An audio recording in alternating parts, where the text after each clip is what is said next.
नमस्कार, आप देख रहे हैं खबर फास्ट और आपके साथ मैं हूं कायनात अंसारी। आगाज सत्र, बिलों पर रहेगा जोर या गूंजेगा शोर? जी हां, गुरुवार से हरियाणा विधानसभा का सत्र शुरू होने वाला है। बड़ौदा विधानसभा सीट पर उपचुनाव के बाद सियासी दल सत्र की तैयारी में जुट गए थे। मॉनसून सत्र की पिछली बैठक में कोरोना के चलते भले ही प्रश्नकाल नहीं हो सका था, लेकिन इस बार विपक्षी दलों के साथ ही सत्तारूढ़ बीजेपी जेजेपी के विधायकों के कई सवाल प्रदेश सरकार के लिए तैयार हैं। प्रश्नकाल के लिए विधायकों ने कई ऐसे मुद्दे उठाए हैं जिन पर टकराव होना तय माना जा रहा है।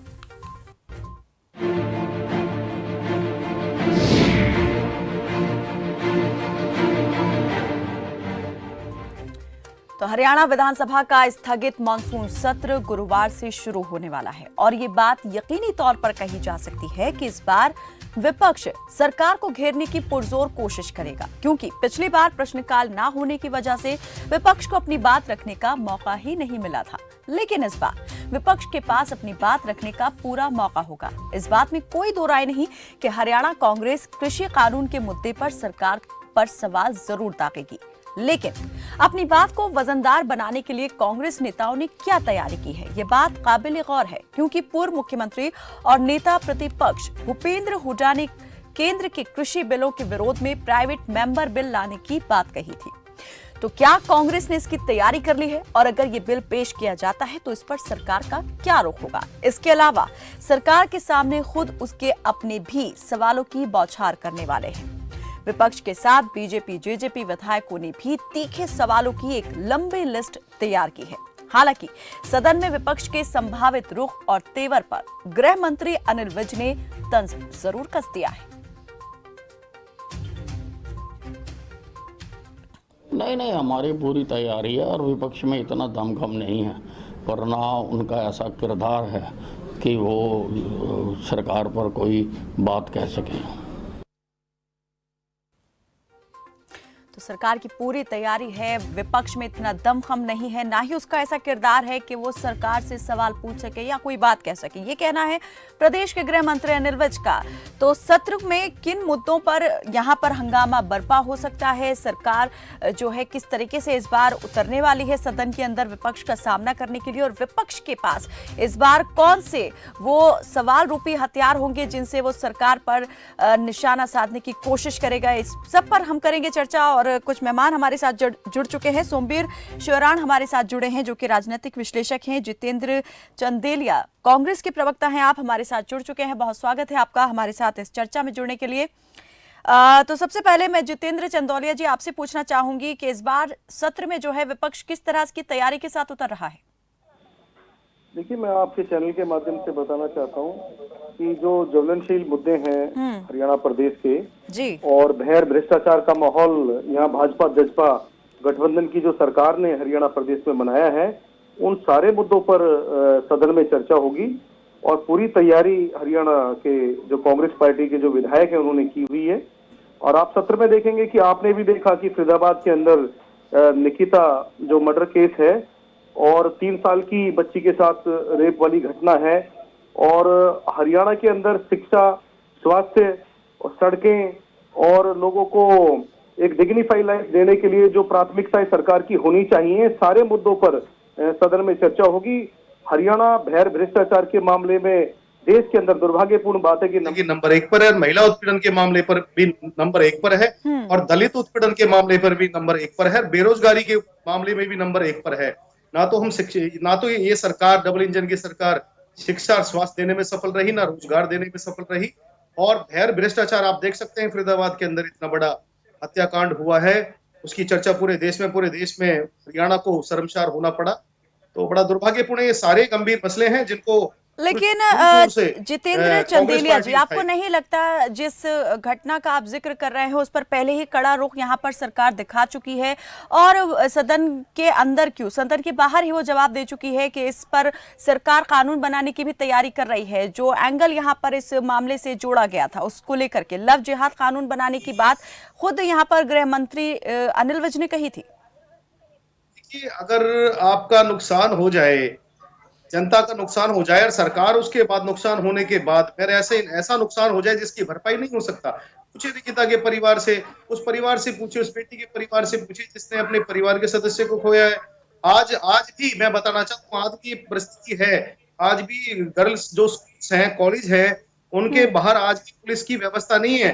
आज भी माननीय पुलिस कमिश्नर ओपी सिंह जो फरीदाबाद के पुलिस कमिश्नर हैं, उनको आज एक प्रतिनिधि मंडल जिसमें मैं भी शामिल था और हमारे मौजूदा विधायक और पूर्व विधायक और हमारे मौजूद जो लोग हैं, कार्यकर्ता हैं, प्रतिनिधि मंडल आज कमिश्नर पुलिस फरीदाबाद से मिला है और इन सभी मुद्दों पर हमने चर्चा की कि निकिता जैसा मामला होने के बाद, इतना बड़ा हत्याकांड होने के बाद भी आज भी गर्ल्स कॉलेजों के बाहर दुर्गा शक्ति वाहन भी नहीं है, तो बड़ा दुर्भाग्यपूर्ण है। एक तरफ तो बेटी बचाओ बेटी पढ़ाओ अभियान की ये सरकार जोर करती है, नए कानून के लिए भी कहती है, लेकिन जमीनी स्तर पर क्या कर रहे हैं आप? ना तो आप कानून व्यवस्था ठीक कर पाए, ना ही आप शिक्षा कर पाए और ना ही स्वास्थ्य और शिक्षा और रोजगार दे पाए। दुर्भाग्यपूर्ण, इन सभी ज्वलनशील मुद्दों पर कांग्रेस कल सरकार को घेरेगी सदन के अंदर। जितेंद्र जी, आपने तमाम मुद्दे यहाँ पर गिनवा दिए, लेकिन एक मुद्दा जो अभी तक बहुत ज्यादा अहम बना हुआ था, कांग्रेस के लिए जरूरी बना हुआ था, उस मुद्दे पर आपने अभी तक कुछ नहीं कहा।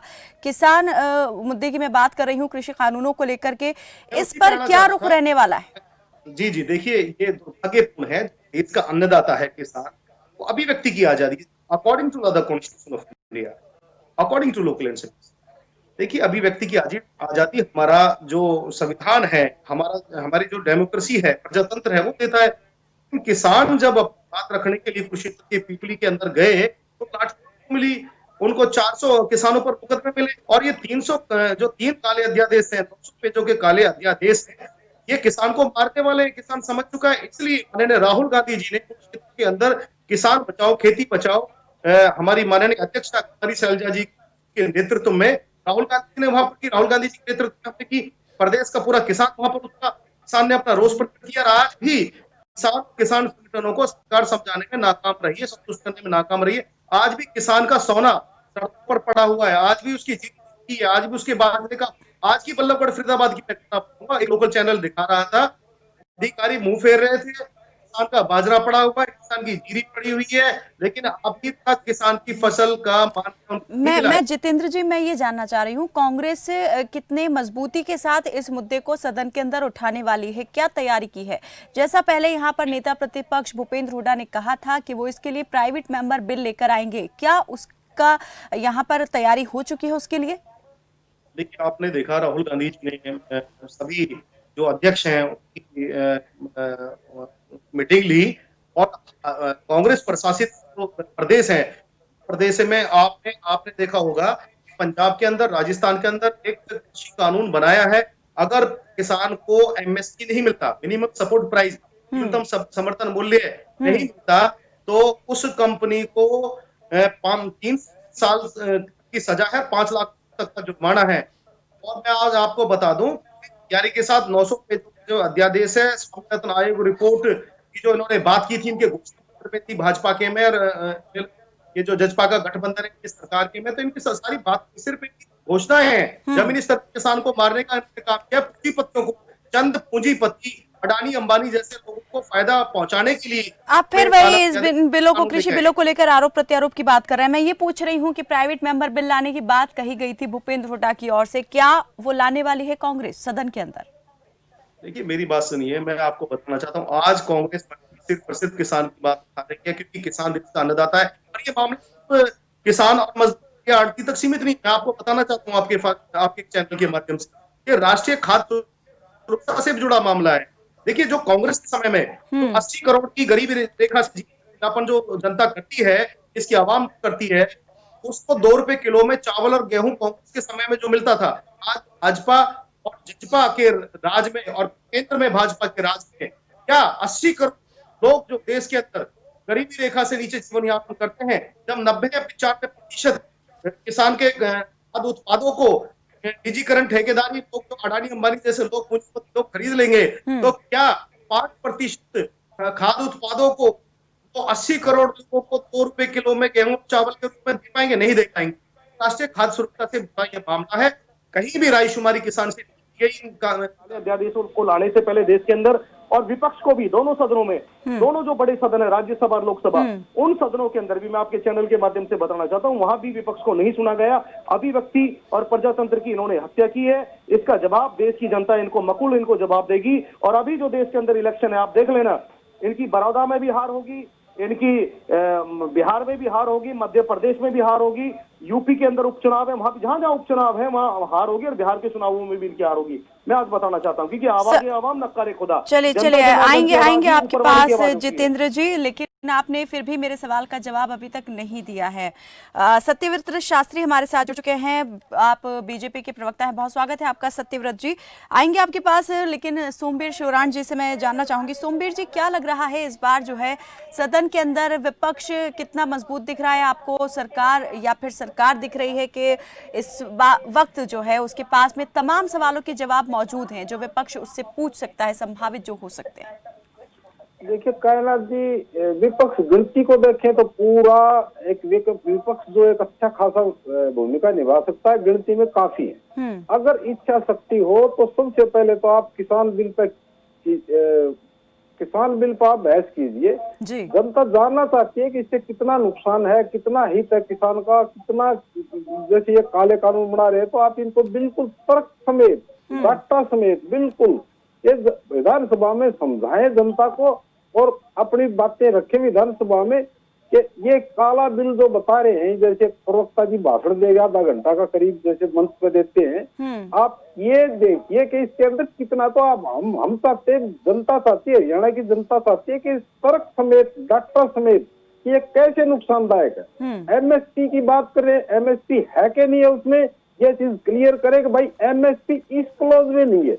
बीजेपी सरकार कहती है कि एमएसपी कंटिन्यू रहेगी, मंडियां चालू रहेंगी, ये कहते जी मंडी भी खत्म हो रही है चालू हो, तो जब जनता का को संतुष्ट करे कांग्रेस विपक्षी पार्टी कि भाई ये इस क्लोज में, ये बिल नंबर इतने पेज पे इस क्लोज में ये लिखा हुआ कि एमएसपी नहीं लागू होगी और मंडियां खत्म कर दी जाएंगी, तो हरियाणा की जनता सफल होगी। क्योंकि कुछ किसान यूनियन अपने एसोसिएशन को वापस ले चुकी है, और कुछ किसान यूनियन अभी इनके साथ है, विपक्ष के साथ खड़ी है, विपक्ष इनके साथ खड़ा है। एक तो है ये मुख्य मुद्दा, जो आज किसान, जो हरियाणा का किसान है वो असमंजस में है। सरकार कहती है हम आपको स्वर्ग की तरफ ले जा रहे हैं, आपकी सारी तकलीफें दूर कर देंगे, और विपक्ष कह रहा है काला कानून है, तो काले कानून में एक ऊंचाई पर ले जाने में तो बहुत फर्क हो गया। अगर थोड़ा बहुत फर्क हो तो जनता समझ सकती है। तो दोनों सदनों में दोनों ही पार्टी का, चाहे वो सरकार है चाहे वो विपक्षी पार्टी है, सरकार की ड्यूटी बनती है समझाने के लिए कि भाई हम ये जो एक्ट लाए इसमें एमएसपी फला क्लोज में लागू होगी, आप संतुष्ट रहिए। हालांकि बयान वगैरह इन्होंने दिए हैं, लेकिन अगर विपक्ष और जनता ये चाहती है कि कुछ लिखित में दें, कुछ और तसल्ली करें, तो ये इनको तसल्ली करना इनका कानूनी ड्यूटी है, नैतिक ड्यूटी है, सामाजिक ड्यूटी है, तो उसको पूरा करें और इसको, इस भ्रम को जो जिसमें हम किसान जिंदा हैं इससे निकाले हमें। क्योंकि विधानसभा एक ऐसा पटल है जिस पर सारी बातें डिस्कस हो सकती हैं, उसमें विपक्ष के विधायक भी कर सकते हैं और सत्ता पक्ष के विधायक भी अपने सुझाव रख सकते हैं, हम लोग ऑब्जेक्शन दे सकते हैं। तो जनता को एक बहुत बड़ा इंतजार था इसका कि आज ये हो, तो ये चीजें हम क्लियर चाहते हैं, तो ये गोलमोल नहीं कि वो कहे काला कानून है, काला कानून बिल्कुल शोर नहीं होना चाहिए, यहाँ पर काम भी होना चाहिए, तस्वीर बदलनी चाहिए यहाँ पर उन सवालों से। सत्यव्रत शास्त्री तस्वीर बदले जुड़े हैं हमारे साथ जी सत्यव्रत शास्त्री जी हमारे साथ जुड़े हैं। सत्यव्रत जी, क्या लग रहा है इस बार जो ये सदन शुरू होगा, शोर रहेगा, टकराव ज्यादा होगा, या फिर सरकार जो बिल लेकर आने वाली है उन्हें पास कराने में कामयाब रहेगी? देखिए, आपके चैनल के माध्यम से काफी देर से ये पीछे चल रहा था, लेकिन मैं भी सुन रहा था आप जो पूछना चाह रहे थे, तो कांग्रेसी प्रवक्ता बच रहे थे। क्यों बच रहे थे? इनको अपनी स्थिति अभी तक शाम तक ये नहीं पता कि कल क्या करने वाले हैं। सरकार अपने आप में स्पष्ट है, जो बिल लेकर आ रही है सरकार उनको पेश करके और उनको कानून बनाने का काम करेगी। एक बात। दूसरी बात, रही बात विपक्ष की कि विपक्ष क्या करेगा, ये तो उसकी रणनीति पर तय है, वो क्या करेंगे। लेकिन कांग्रेस बिल्कुल कंफ्यूज है, वो क्या करेगी, कैसा करेगी, वो इस बारे में कुछ स्पष्ट नहीं है, और नहीं आपके बार बार पूछने को वो स्पष्ट कर पाए। लेकिन मैं आपके माध्यम से इन प्रवक्ता महोदय से पूछना चाहूंगा कि जो बिल पंजाब और राजस्थान ने बनाए हैं कि एमएसपी के नीचे जो खरीदेगा उस पर 5 लाख रुपए का दंड होगा, तो प्राइवेट क्यों खरीदेगा जी? आप सरकार के आंकड़े जारी करें ना पंजाब से और राजस्थान से कि कितना बाजरा और कितनी धान उन्होंने खरीदी है, जो राज्य सरकार की ड्यूटी बनती है, और उसकी तुलना में हरियाणा के हम आंकड़े देते हैं। हरियाणा हर साल एक दो फसलों को नहीं जोड़ता है, एमएसपी के साथ खरीदने की बात जो करता है वो धरातल पर उतारता भी है। आप पिछले 5 साल से पहले का 6 साल से पहले की बात करेंगे, हरियाणा के किसान अपनी मंडी में कौन कौन सी फसल एमएसपी पर और कितना बेच सकता था और आज कितना बेच रहा है, ये अंतर है स्पष्ट। और इसी अंतर को देखने के लिए जनता भारतीय जनता पार्टी को मैंडेट देती है और बार बार देती है। जितेंद्र जी, क्या लग रहा है कल अपनी ही बिछाए हुए जाल में, सवालों के जाल में खुद कांग्रेस फंसने वाली है, विपक्ष फंसने वाला है? क्योंकि जिस तरीके से बीजेपी के प्रदेश अध्यक्ष ओम प्रकाश धनखड़ ने भी प्रेस कॉन्फ्रेंस की, उन्होंने यहाँ पर कई बातें कही और उदाहरण दिए दूसरे कांग्रेस शासित राज्यों के कि वहां पर जिन उत्पादों की, जिन फसलों की एमएसपी पर खरीद कम दाम में हो रही है, उन्हीं फसलों की खरीद हरियाणा में एमएसपी पर उससे अधिक दाम में हो रही है। तो अगर वहां की राज्य सरकारें अपने यहाँ ही सुधार ठीक से नहीं कर पा रही हैं, तो फिर वो मांग किस मुंह से कर रही हैं? किसानों की हितैषी होने का दावा किस मुंह से भर रही हैं? जी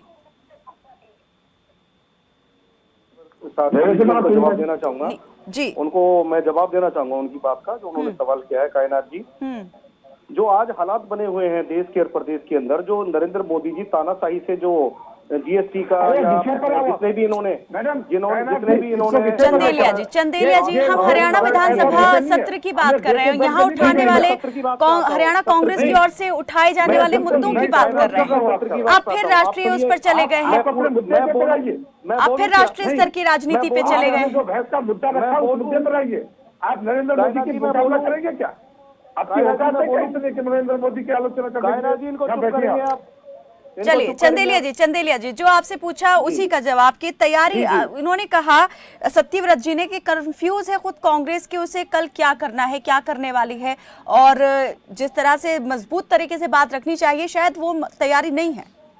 देखिए, मैं आपको बताना चाहता हूँ आपके चैनल के माध्यम से, मुझे फैज साहब का एक शेर याद आता है और वो जहन में रखना चाहिए भाजपा को, प्रदेश की भाजपा के। अरे भैया, ये शेर कहने का मंत्र नहीं है, नया कविता के बाद आज मुद्दे की बात नया।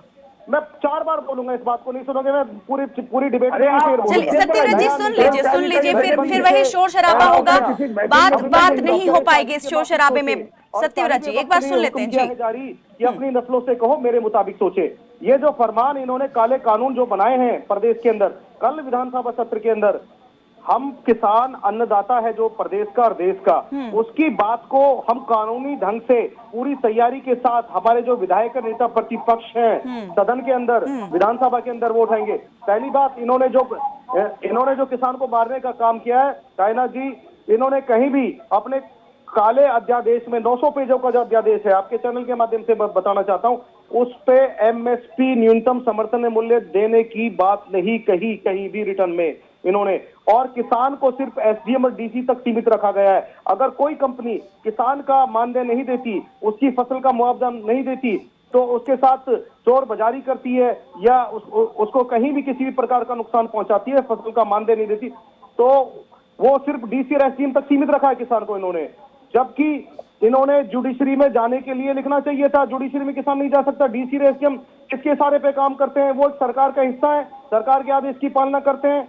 और सबसे जो अहम बात यह है, जो उन्होंने प्राइवेटाइजेशन के लिए कहा है, निजीकरण के लिए जो कहा है, कॉन्ट्रैक्ट फार्मिंग का जो इन्होंने जिक्र किया है, कॉन्ट्रैक्ट फार्मिंग में किसान अपनी जमीन पर मजदूर बन के रह जाएगा, क्योंकि बीज भी इनका होगा, इनके आदेश से बीज दिया जाएगा, और इनकी तरीके से जो फसल ये कहेंगे वो फसल उनको बोनी पड़ेगी। सोमवीर जी, क्या लग रहा है कि ये सत्र जो है क्या सिर्फ कृषि कानून के मुद्दे पर बहस या चर्चा के दौरान ही खत्म होने वाला है? कुछ सकारात्मक आप देख रहे हैं इस सत्र से? कुछ उम्मीद है? उस फसल का पूरे देश में बढ़ा देंगे, लेकिन किसान से जो खरीदेंगे ये, तो वो अपने मन मुताबिक खरीदेंगे ये। जी सोमवीर जी, ऐसा है जी, स्पष्ट बात, दोनों सरकार और विपक्ष अपना अपना वर्तन क्लियर कट रख दे जनता के सामने, किसान के सामने। मैं भ्रमित ना करे सिर्फ इतनी भी केस। अब दूसरी बात को आता हूँ किसान का जहाँ तक सवाल है, किसान को तो हर आदमी ने अन्याय किया, हर आदमी, हर पार्टी ने लूटा है, कांग्रेस ने कोई कमी नहीं छोड़ी। अब अगर अगर हम ये बात को मानते तो बीजेपी ने ये जो कानून लाया है इनको अच्छी तरह हमें समझा। तीसरी बात एक बहुत महत्वपूर्ण बताना चाहता हूँ, आप कोई इसको अदरवाइज ना ले कांग्रेस वाले। एक सच्चाई है कि जो ये जो बिल दिखावा किया ना राजस्थान विधानसभा और पंजाब विधानसभा में, और जो कल ये पंजाब के कैप्टन साहब यहाँ बैठने वाले, इनकी मैं सच्चाई बताता हूँ कायनात। ये क्या है कि ये बिल किया है पंजाब विधानसभा ने पास, ये भेजेंगे गवर्नर के पास। गवर्नर क्या करेगा, क्योंकि ये सेंटर से रिलेटेड है, सेंटर ने जो मेन बिल है वो सेंटर की जो बनाया केंद्र सरकार है उसके खिलाफ है। राज्यपाल क्या करेगा, राष्ट्रपति के पास भेजेगा इसको अप्रूव करवाने के लिए जो बिल पास किया विधानसभा ने। राष्ट्रपति मोस्ट 99.9% उसको साइन नहीं करेगा, ये बिल कभी नहीं बढ़ पाएगा। ये सिर्फ राजनीतिक स्टंट है। और इसमें एक और खास बात बता दूंगा, है तो बहुत कुछ बताने के लिए टाइम नहीं है। एक खास बात क्या है, जो 3 साल की सजा और 5 साल की सजा की एक बात कर रहे हैं ना, ये क्यों हमें बेवकूफ बना रहे किसानों को। ये कहना दी उसके अंदर ये क्लोज है, नियरली छोटी सी लाइन लिखी हो, ये पढ़े कांग्रेस वाले और बीजेपी के प्रवक्ता बैठे भाई साहब, ये भी पढ़े, यहाँ आकर डिबेट करते हैं। उसके अंदर छोटी सी भाषा में लिखा हुआ है कि कोई मजबूर करेगा तो आप समझने की कोशिश कीजिए। अगर कोई आदमी किसी की फसल को एमएसपी से नीचे लेने के लिए मजबूर करेगा तो 3 साल की सजा है। आप बताइए मजबूर करने की क्या डेफिनेशन है, बताइए कोई मेरे घर में घुस के मेरे को मजबूर कर सकता है? रिवॉल्वर दिखा के मेरा लेगा क्या, मेरी फसल को खरीदेगा क्या? अब दिखावा है, किसान के कोई भला नहीं करता। 1980 में गेहूं की एमएसपी 70 रुपए थी, कहना थी 70 रुपए, और 34 साल में तो 34 ईयर्स में 20 गुना बढ़ी है। और एक टीचर की सैलरी, एक 4th क्लास एम्प्लॉय की सैलरी 200-250 तक गुना तक बढ़ी है। तो कहाँ ये किसानों की हित की बात करते हैं, अपने राजनीतिक छापते हैं। अब ये कांग्रेस वाले 70 साल तक करते हैं, क्यों नहीं किया इन्होंने, क्यों नहीं एमएसपी को बढ़ाया? एमएसपी अगर 80 साल अगर एक 4th क्लास एम्प्लॉय के बराबर में बढ़ाती होती तो मेरे किसान का, मेरे गेहूं का कीमत 6000 होती है। अब बीजेपी को ये सुनने की जरूरत नहीं पड़ती, इनको और बढ़ाना पड़ता। तो ये हमें लिपापोती करते हैं, किसान के साथ अन्याय करते हैं। जब इलेक्शन आता है ये करने। अब मैं पूछता हूँ, कल फिर बैठक बुला लेना और किसी को डिबेट कर लेना, हुड्डा साहब क्या ये बिल लाएंगे, गारंटी ले उनके क्या प्राइवेट मेंबर बिल लाएगी कांग्रेस, लग रहा है आपको? सोमवीर शरण जी, सोमवीर जी ये पूछिए कि शोर ला रहे हैं कि नहीं ला रहे, क्यों, क्या ला रहे, क्या है उसके? सोमवीर जी, मैं ये जानना चाह रही हूँ, आपको लगता है कि कांग्रेस लेकर आएगी ये प्राइवेट मेंबर बिल, और अगर लेकर आती है तो इसके क्या मायने रहते हैं? मैम कोई भी मायना नहीं है पॉलिटिकल, मैं कह रहा हूँ ये तो विपक्ष का प्राइवेट बिल है। जो सरकारी बिल है पंजाब का, राजस्थान का, वो कोई मेरी हेल्प नहीं कर पाता, मेरे किसान की वो हेल्प नहीं कर पाएगा। ये कहाँ से प्राइवेट बिल कर लेंगे? कुछ नहीं होना, जो चल रहा है ऐसे ही होना है। ये अपनी राजनीति है कि जो हम विपक्ष में बैठे हैं, हम किसानों की हितैषी है, या बीजेपी किसानों को मार रही है, और सिर्फ इतनी सी बात है, कुछ भी नहीं। अब इसके बाद दूसरा कहना जी एक और इश्यू है लॉ एंड ऑर्डर का जी। उसमें सरकार को ये अगर चाहे तो एक पॉइंट वाइज पॉइंट कर सकते हैं। एक निकिता हत्याकांड को लेकर बैठते हैं, ठीक है, उसमें कार्रवाई है, बट कार्रवाई सफिशिएंट नहीं है और होनी बाकी है। उसके लिए प्रेशर बनाए, उसमें स्पेशल कोर्ट बनाए, फास्ट ट्रैक कोर्ट बनाए, टाइम लिमिटेशन करें, डेली हियरिंग के लिए प्रोविजन करे, ये सरकार पर दबाव बनाए। एक मैं क्या बताना चाहता हूँ, रिवाड़ी में नहीं पता है, ये तो अपने चक्कर में रहते हैं। एक रिवाड़ी में 14 साल की लड़की को एक मोहम्मदन लड़का जो जेसीबी चलाता था उसके पड़ोस में, वो लड़का लेकर 15 दिन से उसको हेला फुसला के लेके गए। आज बीजेपी के टीवी में आया थोड़ा बहुत। चलिए सत्यव्रत शास्त्री जी, सत्यव्रत शास्त्री जी, वहाँ पे जाके सत्यव्रत शास्त्री जी, क्या आपको लग रहा है कि ये मुद्दे जो है बड़े होने वाले हैं? और क्योंकि इस बार ये है कि विपक्ष के साथ में खुद जेजेपी और बीजेपी के विधायकों ने भी सवाल यहाँ पर तैयार करके रखे हैं, उप मुख्यमंत्री दुष्यंत चौटाला से भी सवाल जो है वो पूछे गए हैं। देखिए मैडम, जिस अभिव्यक्ति की स्वतंत्रता की बात कर रहे हैं, ऐसा विधानसभा सत्र में जब विपक्ष कमजोर होता है, जन सरोकार के मुद्दे उठा नहीं पाता, वो अपना कंफ्यूजन दूर नहीं कर पाता कि हमारी भूमिका क्या रहने वाली है। आप मान रहे हैं कि विपक्ष कमजोर है विधानसभा में? ऐसे समय में सत्ता पक्ष के कुछ विधायक अपनी कुछ चीजें इसलिए उठाते हैं कि सरकार विपक्ष की भूमिका भी खुद करके और उन चीजों को आगे बढ़ा सके। चंदेलिया जी, ऐसा बड़ा नहीं है कि सवाल यहाँ पर सरकार के- विपक्ष को कमजोर मैं बता रहा हूँ, आप मुझे मानते समय देंगे हैं तो मैं थोड़ा- और सरकार के अंदर से ही विपक्ष विपक्ष कमजोर नहीं है। बन गया है लगता है। जब नाश मनुज पर छाता है पहले विवेक मर जाता है। रश्मि रति की एक पंक्ति है, ये दम्भ में, घमंड में, अहंकार में इनको सिर्फ हिंदू मुसलमान ये दिखता है, एक रटा इनको भाषण ना लेकर किसान आए हैं दिखता, ना अन्नदाता और वो दिखता, पूरा ना बोलकर जाएंगे। बेटियों के लिए यदि सुरक्षा आपको दिखती, डिबेट करनी ना है, बेरोजगार पढ़े तो लिखे पॉइंट टू युवाओं के लिए पॉइंट रोजगार आप दिखता। क्या इनको क्या देखो, यही और ये एक्सपेक्ट भाषण किया दिखते जाए हैं। जैसे और यहाँ भाजपा पर जजपा की शोर जो सुनाई दे डबल रहा इंजन है, गठबंधन की सरकार हम है, मुद्दों को उनका लेकर दूसरा बात कर रहे हैं, तो कुछ पॉइंट्स को बात लेकर सुनेगा। बात कर रहे हैं, वहां पर उन पर बात न होने की बजाय साथ में आप लोग इस तरह से बात कर रहे हैं, सिर्फ और सिर्फ शोर हो रहा है। क्या यही समझा जाए कि कल भी यही शोर बरपा होगा विधानसभा के अंदर, सत्र के अंदर? देखिए, विपक्ष की भूमिका में कांग्रेस कायनात जी, मैं आपको बताना चाहता हूँ, और प्रदेश के तमाम मुद्दों पर चर्चा होगी। तो प्रदेश का जो अन्नदाता है, किसान है, किसान पे आज भी इन्होंने बताना चाहता हूँ आपके चैनल के माध्यम से एक एक करके जल्दी से, मेरे पास वक्त बहुत कम है जी। अटेम्प्ट टू मर्डर किसान पे इन्होंने 307 के 400 किसानों पर मुकदमे जो लगाए हैं वो आज तक भी नहीं हटाए। तो कहाँ किसान हितैषी है भाजपा जजपा की सरकार? चौधरी चलिए, आपकी बातों से साफ है कि किसान मुद्दे को लेकर के विपक्ष जबरदस्त हमला बोलने वाला है सरकार के ऊपर विधानसभा सत्र के दौरान। बहुत बहुत शुक्रिया आप सभी मेहमानों का हमारे साथ इस चर्चा में जुड़ने के लिए। तो सत्र तो शुरू होने वाला है, लेकिन सत्र 2 या 3 दिवसीय होगा, इस पर बिजनेस एडवाइजरी कमेटी का फैसला होना बाकी है। लेकिन दिलचस्प यही देखना रहेगा कि विपक्ष के सवालों का सामना करने के लिए इस बार सरकार की क्या तैयारी है, क्योंकि सदन में मौजूद विपक्ष हुंकार भी भरेगा और तकरार भी होगी, क्योंकि सदन में जन मुद्दों पर सरकार और विपक्ष के बीच बैटल जो होगी। फिलहाल के लिए मेरे साथ बस इतना ही। आप देखते रहें खबर फास्ट। नमस्कार।